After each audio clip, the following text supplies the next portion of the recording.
Andrew Neil fumed at Nicola Sturgeon's leadership. Scotland stagnating in mediocrity. The Scottish First Minister seems determined to secure a second referendum on independence in Scotland ahead of the Holyrood elections in May. This week, she claimed Prime Minister Boris Johnson will not oppose Indy Ref 2 if the SNP win a majority. In an interview with The Guardian, she said, "If people in Scotland vote for a party saying, when the time is right, there should be an independence referendum, you cannot stand in the way of that, and I don't think that is what will happen." As Scotland prepares to elect its leader, Ms. Sturgeon's record will come under scrutiny. One figure who has condemned the SNP is former BBC journalist Andrew Neil, who claimed the party had left Scotland stagnating in mediocrity.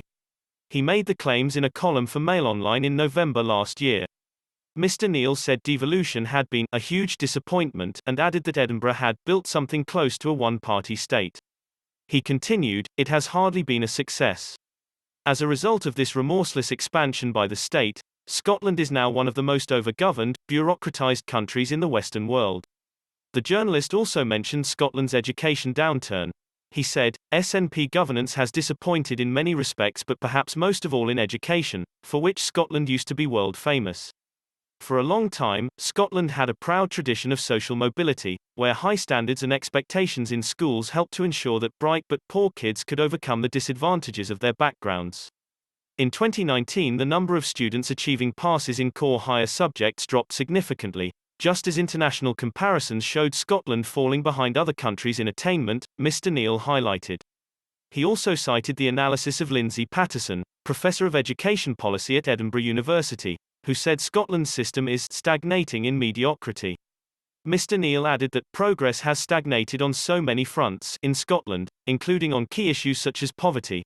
Ms. Sturgeon has previously said she wants to be judged on her education record, but opponents in Holyrood are furious as an international review of Scotland's schools will only be published after the Holyrood election. The SNP have said the delay comes because of the coronavirus, but Keir Bloomer, a former Director of Education who was a key architect of Scotland's curriculum, said the delay was unacceptable. He said, "There is no reason why ministers should wait to publish the report. The entire process has been stage managed." Willie Rennie, the leader of the Scottish Lib Dems, demanded the publication of an unedited interim report before the election. He said, "It is scandalous that SNP ministers get to see the first findings from the Organisation for Economic Cooperation and Development, OECD, 6 months before anyone else. Conveniently, the rest of us only get sight of anything after the Holyrood elections." The OECD review has previously led to negative headlines for the SNP.